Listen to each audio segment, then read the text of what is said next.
In this video, you will learn how to prioritize the tasks not only at work, but in your life. Hey there everybody, Chris McClure here. Yeah, you can see me down here in the bottom corner of the screen. I wanted to do a nice little presentation. One, so you could get some visuals with it. Two, I think it's easier to see on mobile. So let's get started.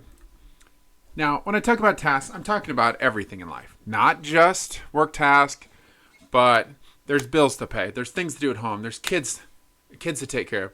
There's a lot of things, and there's more that you can literally ever do in your life. When I was at the hospital and I worked in the radiology department, on a busy day, a single person couldn't do it. You had to have multiple people because there were so many things to do. In software development, I can have the greatest day in the world, kick butt, take more things, complete more tasks, and guess what? There's always more to be done. So that's what makes prioritizing so important. So I learned about this process from the 7 Habits of Highly Effective People by Stephen R. Covey. Great book. I would say go pick it up. And it's been talked about in other things, but mainly I got it from this book. So what I'm going to do is kind of dig into this a little bit, kind of go through the different, well, in fact, let's move on to the next slide.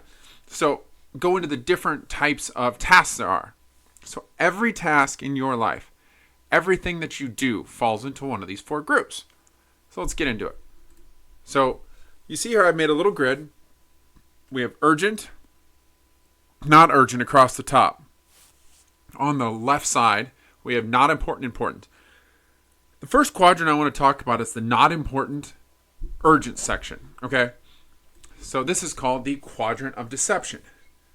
So I found this little clip of Stuart. I don't know if you remember him from Mad TV here.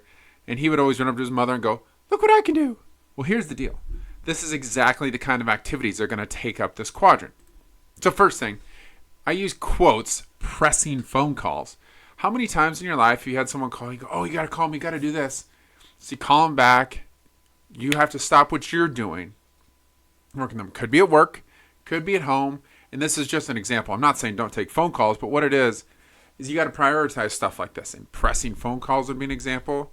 Almost all interruptions. If you're highly focused on, say you're at home and you're sanding a desk and someone comes up to you and says, "Hey, you got to come look at this." And you go look and the neighbor dog is just running around. You're like, "Well, you needed me to do this, but it really wasn't important. It was just urgent at the time." After work emails is another thing. I always talk about being in 100% on your company, on the stuff you're doing, taking your career seriously. But it's one of those things that we need to prioritize these tasks. There are just some people that love to send after work emails. And it's very tempting and very, as you would say, not important, but you feel urgent that you have to respond at 8 o'clock at night while you're trying to have dinner with your family, or when you're out at an activity, to stop and do this. And the last one is majority of text messages. Again, text people back. Communicate. But there's a lot of times I'll catch myself while my family's trying to do something, or maybe I'm out playing with my daughter and a text message comes in. I go, "Hold on, I got to do this." Well, it's not really urgent, or it feels urgent to me, but it's not that important. It's not important at all. But I stop what we're doing so I can text them back right away. So let's move on to the next one. This one is not urgent and not important. So I put a big red mark there because this is the Quadrant of Waste.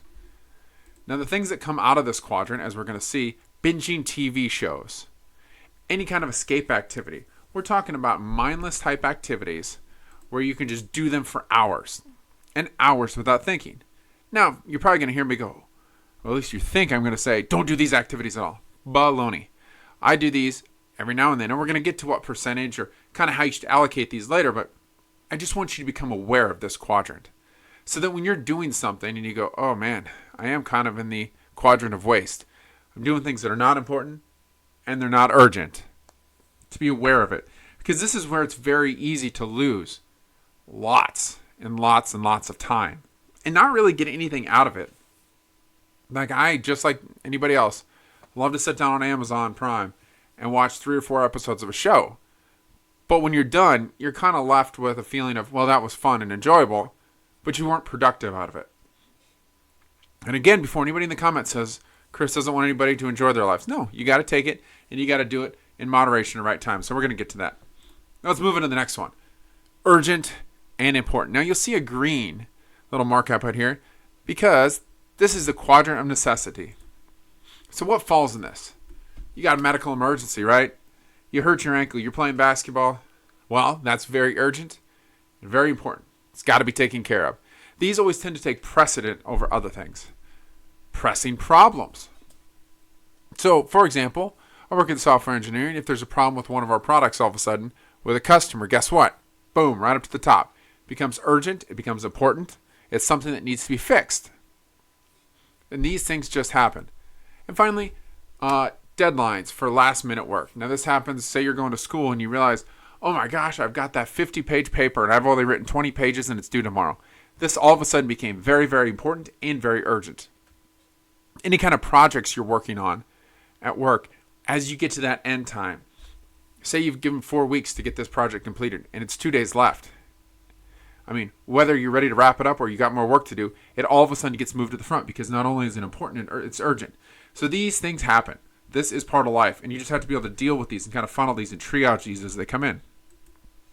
Now let's get to the one that is the best one. This is not urgent, but it's important. The quadrant of quality and leadership. So what happens in this quadrant? This is where you do your preparation, your planning. This is by far and away the best quadrant to be working from. If the activities you're doing are coming from here, you're doing the right thing. Because these are the ones that are going to set your life up good in the future. So this is where exercise falls in. At no point is it ever like urgent to do a 3-mile run or to do burpees or to do pull-ups, right? But boy, it's important. Let's see, or eating good or anything like that. Daily work. This is the work you do each and every day for your employer. This is the stuff you do to work on your side projects. Again, so if you're working on a side project to get better at your current career, well, it's not urgent by any means, right? But it's important. If you're reading extra docs to learn more about the things that you need. If you are, like my sister, she's completing her master's degree. It's definitely not urgent, but it's important. And she works on a lot. And she's doing a great job. Any tutorials, extra classes, certifications you need. This is the category they live in. And finally, like relationship building. Again, it's not urgent to call your friend and to see how they're doing. It's not urgent to go over to your parents' house and visit with them, but it's very important to do. And as long as we can be living a lot in this quadrant up here, you're going to be doing good. So that takes us to our next question. What percentage of each quadrant should we be doing? What's the percentages for each quadrant? And I wish I had like a concrete answer for you. It would be so easy for me to say 10%, 10%, 70%, 10%. But it doesn't work that way. Everyone's life is different. Their priorities, their goals are different. Well, so we can go with some easy things. Try to keep this top quadrant, the top left one, your urgent and important ones, minimum. But they're unavoidable. But be ready. Kind of prepare yourself a little bit so if something should happen, you can make it easy. A very simple one would be, at work we get a health savings account, right? So by me putting my health savings account, the second one of these things comes up that's important and urgent, I hurt my ankle, I can go there. I still have to do it, but I can pay out of my health savings account and not have a problem. So that's just a little example. So be prepared. Have I guess for emergencies, have a basic plan for emergency. If something happens to someone, have a plan for what you're going to do. That's going to make, you're still going to have to do these things, but they'll be a little bit better. Next, as we talked about, not urgent and important. That's where you need to spend a majority of your time, right? That's where you should be focusing daily, over and over. What can I do in this quadrant to make everything else better? I'll cite another example. So say you spend a lot of time with your diet and exercise. You're in phenomenal shape. Well, guess what? That important, urgent medical issue, you probably won't have as much. You'll still have some, but you're not going to have it as much. So let's do not important, but urgent. Again, these are going to come up in life. Like that picture I showed of Stuart when he runs up to his mom and says, look what I can do. This is going to come up. People are going to want your attention for things that they believe maybe are important, but you don't. And so you're going to deal with this and you're going to get good at it. I don't have a list of skills for this yet, but if this is something you guys want, we can dig deeper into how to handle a lot of the stuff on the left side of this quadrant. And finally, not urgent, not important. I'd say a reasonable amount. How much is a reasonable amount? Well, you got to figure out with your schedule. I'll give you an example for me. I get up in the morning, have a little morning time with the family before I start work. I work from 8 to 5, take a little break during lunch, maybe make a video like this, maybe go out for a run, maybe do some errands. Then at the end of the day, spend some quality time with the kiddo, the family, we eat, we do some stuff. Then in the evening time from roughly 8:30 till 10, That's kind of our not important, not urgent time, right? We've put all our energy into everything else. It's time where we can spend some time letting our brains down, because we don't have infinite amount of emotional energy. If you're piling in a lot of energy at work, you're doing your exercises, you are spending time building relationships, you're working on side projects, come the end of the day, it's very reasonable that you're a little bit burnt out and tired. Take that time. Let your mind relax. So that's what I got for you. Those are kind of my tips. So let's give you some homework. What can you do to make your life better? Well, what can you do to spend more time in that quadrant of leadership and quality? I mean, really, when you look at the things you do on a day-to-day basis, what can you do to get rid of, and essentially what it comes from is removing a lot of those urgent things or prioritizing them or getting them done quicker and getting rid of the quadrant of waste. How much of that stuff can you get rid of over time? And then really lean down, because you'll find your life gets a lot better. Your high performers, the people that we think of as successful, spend a lot of time in that top left quadrant. And then you're saying, Chris, what do you do? Well, one, I've talked about in multiple videos. In fact, I'm going to put a little link right now for the 5 things every day.